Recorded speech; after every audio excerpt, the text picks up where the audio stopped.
ads on Patreon, supporting this channel and my content. My partner, thank you, Rosa, and Independent Left News. Definitely check out Independent Left News. It's a pretty interesting article here by Alex Rubinstein on their Substack. I'll link it down below. Did the U.S. support the growth of ISIS-K? And it seems like there is quite a few people making that claim at this point, right? The list of governments, former officials, and organizations in the region that have accused the U.S. of supporting ISIS-K is expansive and include the Russian government, the Iranian government, Syrian government media, Hezbollah, an Iraqi state-sponsored military outfit, and even former Afghan President Hamid Karzai, who called the group a tool of the U.S., as journalist Ben Norton recently noted, characterizing Karzai as a former U.S. puppet who later turned against the U.S. and knows many of its secrets. So what exactly is ISIS-K and what's its history? After ISIS's Afghanistan variant became a household name overnight following a suicide bombing at Kabul's airport that killed more than 170 people and wounded more than 200. Again, most of those people were Afghanis, right? The groups, but in mainstream media, all you hear about is the U.S. troops that got killed. Back in May, I tweeted that I must not be the only one expecting a so-called rise of ISIS in Afghanistan in the near future, and that seems like that came true, right? I wrote this because mass casualty terrorist attacks are repeatedly used as justification by the U.S. for continuing its occupation of foreign countries, kind of like a false flag thing. Like, oh, they're attacking us. We need to stay there. We need more troops. We need to continue to bomb. They see this was a mistake. We need indefinite war for the U.S. empire. The counterterrorism mission or the terrorist threat, and has been a long time since the Taliban has taken credit for any such acts. In fact, all the way back in 2016, a little over 5 years ago, Taliban spokesman Zabihullah Mujahid told Iranian media that in cooperation with the nation, Taliban has prevented the terrorist group from gaining foothold in Afghanistan. Again, ISIS and the Taliban, ISIS-K and the Taliban do not get along. They do not see eye to eye.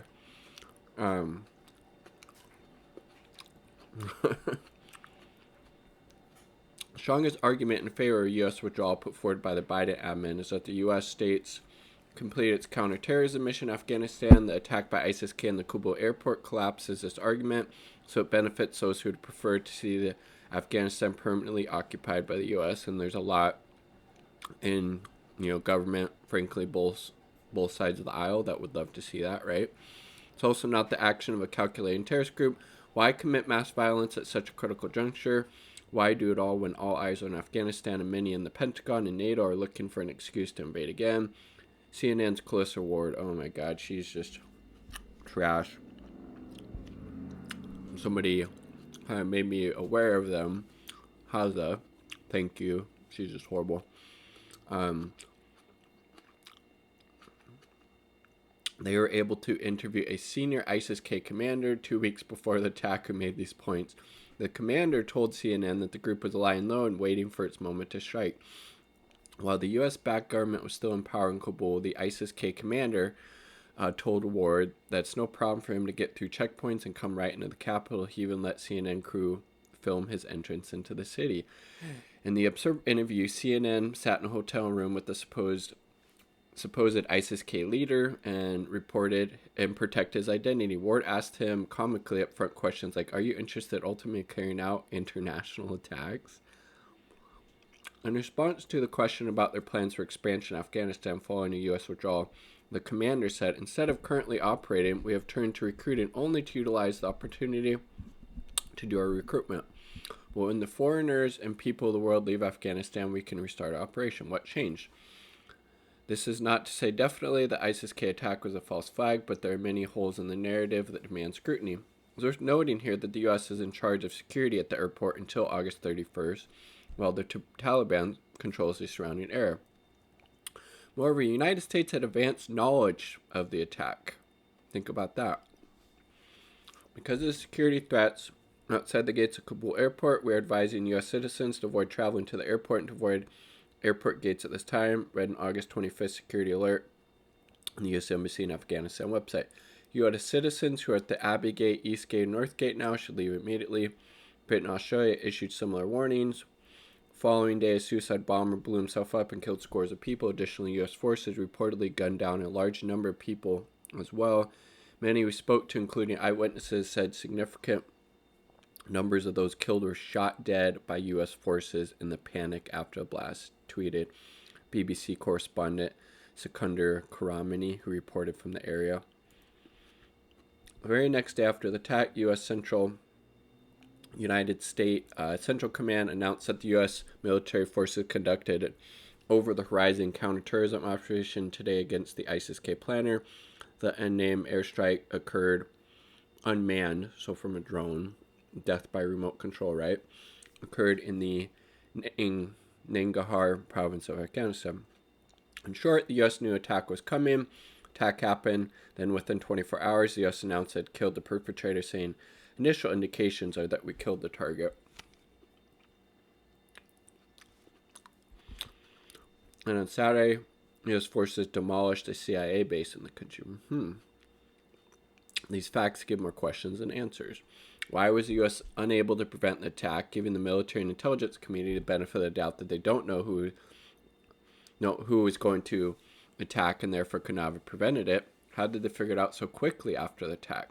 It's kind of like, okay, you knew about it before, you let it happen so you could retaliate and say, oh, look, counterterrorism, we struck back at ISIS-K, look at this great job we're doing, we need to continue to occupy this country. They need us here, dog. Oh, shit. I'm down the wrong pipe.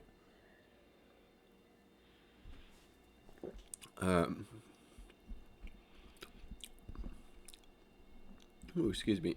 If it was the CIA, which is more than likely, who provided this info, why is the military destroying CIA infrastructure that could possibly play a role in helping to figure out such things out? This is an especially troubling question.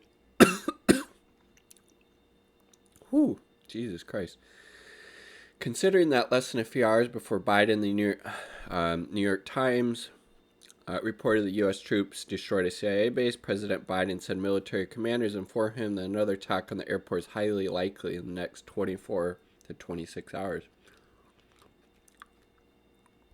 Researcher and commentator Hadi Nasrallah noted on Friday that the leader of the Middle East resistance group Hezbollah said the U.S. had been using helicopters to save ISIS terrorists from complete annihilation in Iraq and transporting them to Afghanistan to keep them as an insurgent in Central Asia against Russia, China, and Iran.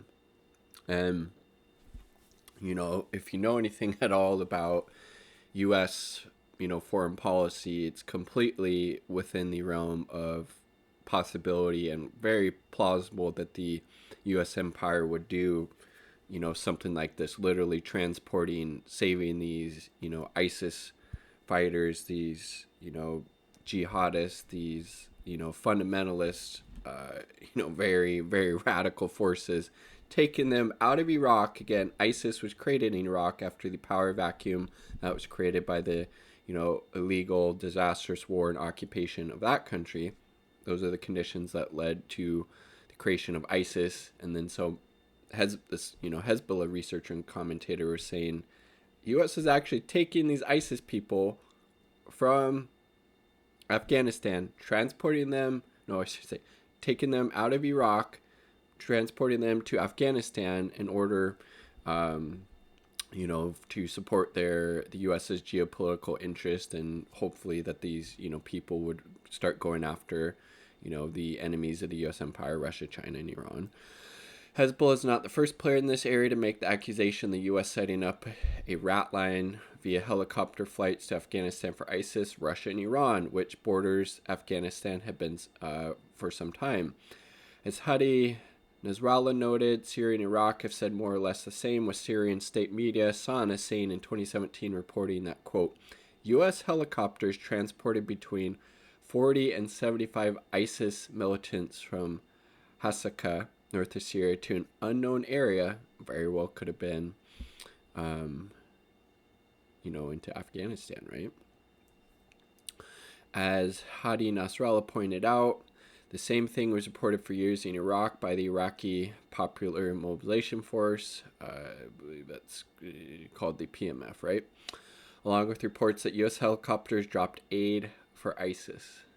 Again, I wouldn't put any of this shit past, the CIA, the U.S. State Department, U.S. empire in general. Back in 2017, 2018, Iranian and Russian officials had questions of their own. Chief of Iranian General Staff Major General Mohammed Hossein Bakari accused the U.S. of relocating members of Daesh, ISIS, or ISIL terrorist groups to Afghanistan after their defeats in Iraq and Syria in early February 2018. The Americans point to the existence of tensions in the Southwest Asia region as an excuse for their presence in the region, Major General Bakari told reporters. Following month, Mohammed, foreign minister of Iran, I should say, Mohammed Javad Zarif, the longtime foreign minister of Iran, who departed from the post earlier this year, said, "We see intelligence as well as eyewitness accounts that Daesh fighters, terrorists were airlifted from battle zones, rescued from battle zones, including recently from the prison of Masca."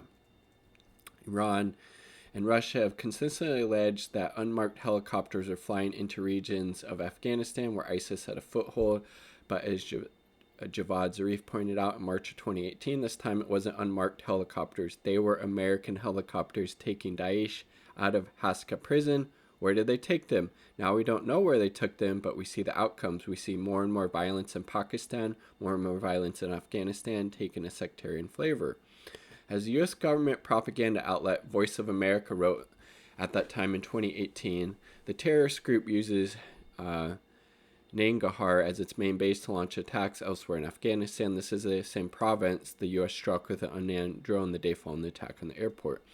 As Voice of America noted, the NSA, National Security Advisor of the recently collapsed Afghanistan government, offered Russian and Iranian delegates joint investigations into allegations of unmarked helicopters flying ISIS fighters to battle zones in the country. February 2018, Russian Foreign Minister Sergei Lavrov implored the U.S. to answer the question. We still expecting from our American colleagues an answer to the repeatedly raised questions that arose on the basis of public statements made by leaders in some Afghan provinces that unidentified helicopters, most likely helicopters to which NATO in one way or another is related, fly to the areas where insurgents are based, and no one has been able to explain the reason for these flights yet. Lavrov said, in general, the U.S. tries to avoid answers to these legitimate questions. Later that month, Lavrov had more to say on the issue. According to our data, the ISIS presence in northern and eastern Afghanistan is rather serious. There are already thousands of gunmen. We are alarmed, as unfortunately the U.S. NATO military in Afghanistan makes every effort to silence and deny ISIS presence in Afghanistan, probably because they played a role in ISIS, becoming a stronger influence in that country. All of these, reports from many different and varied sources that the United States is actually flying ISIS into Afghanistan. Jesus. These mysterious dead-of-night helicopter flights even raised the eyebrows of the fallen U.S. government. All the way back in May 2017, a local official in the Saripul province said 2 military helicopters landed in the dead of night. According to the reports we received from the 2nd Battalion of the Afghan National Army, which fights on the first lines of the battle in Saripul, 2 military helicopters landed in a stronghold of the enemy at 8 p.m. last Thursday, Mohammed Zahir Wadat, the governor of the province, told Afghan media. A little bit parched there. Following Lavrov's comments in 2018, General John Nicholson, the commander of NATO's mission in Afghanistan, said that Russia was exaggerating the threat of ISIS in Afghanistan. Quote, "We see a narrative that's being used that grossly exaggerates the number of Islamic State group fighters here," General Nicholson told the BBC. This narrative then is used as justification for Russian to legitimize the actions of the Taliban. This talking point was reinforced by Navy Captain Tom Gresbick, the public affairs director of NATO's Afghan mission, who said that U.S. forces have no evidence of any significant migration of ISIS K foreign fighters. We see local fighters who switch allegiances to join ISIS for various reasons, but the Russian narrative grossly exaggerates the number of ISIS fighters that are in country. It appears that this week the U.S. may be forced to eat its words.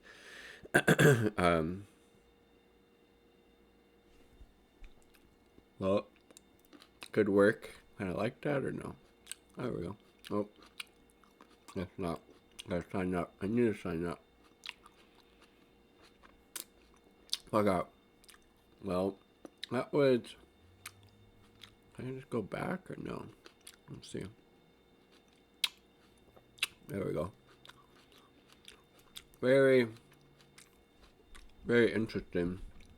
Again, totally within the realm of possibility, from my perspective, that the U.S. was involved in, supporting and getting these ISIS-K fighters to Afghanistan, whether it was from Iraq or other places.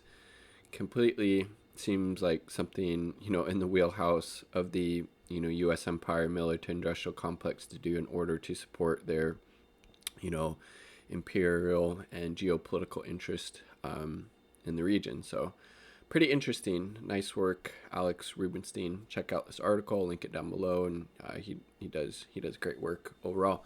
Like the video if you like the damn video. Subscribe for more content. Peace. Much love.